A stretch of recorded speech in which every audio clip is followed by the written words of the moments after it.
They teach swimming in elementary school in Norway.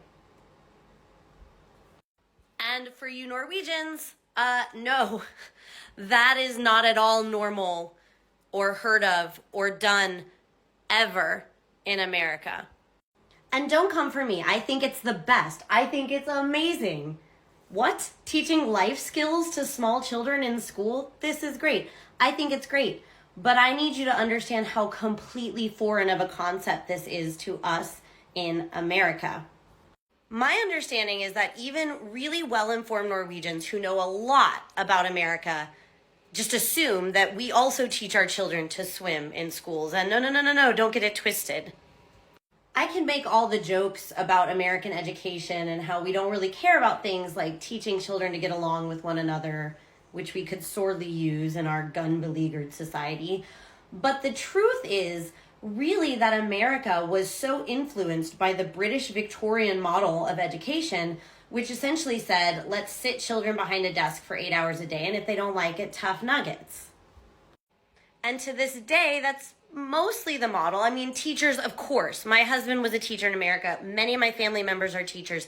It's not the teacher's fault. Teachers are doing everything they can to make learning more interactive and dynamic, but the standards set by the state or the city nationally, those don't prioritize those things. So no, we don't teach our kids to swim in school whatsoever. When I tell you that over a decade ago, when I saw the Swedish movie Let the Right One In, the original Swedish, and I thought there were all these scenes in there of these little, I don't know, third graders, fourth graders in the swimming pool, at swimming class, at school. And I just thought it was like an artistic statement about like blood and water. Like that's how foreign of a concept it is.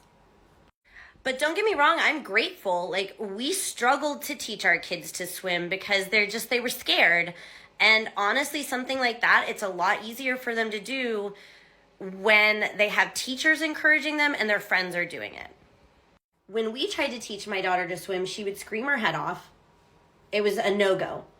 After learning swimming lessons in Norway, she wanted to do more and more and more. I know that some of you Norwegians will say the most common thing that I hear Norwegians say, which is, well, the swimming education is not good enough here. For you, I have two messages. One, that's great. Keep pushing. Always keep pushing for better. Norway's best weapon towards having a good society is self-critique and self-criticism. That's what you should be doing. But number two, yeah, it could be better, but we were so grateful for the start, for them just getting my daughter comfortable being in the water and asking to go more, which pushed us as a family to go more. Related, they're having like a bicycle learning day at school this week, and I really need that because I haven't been able to get my kids to learn how to use a bike, which is really a problem. And again, having that little bit of positive peer pressure and teachers who are not mommy teaching them is going to be so good. So yeah, huge difference. We would never do any of that in American schools. Reading, writing, arithmetic, that's kind of what we're into in America.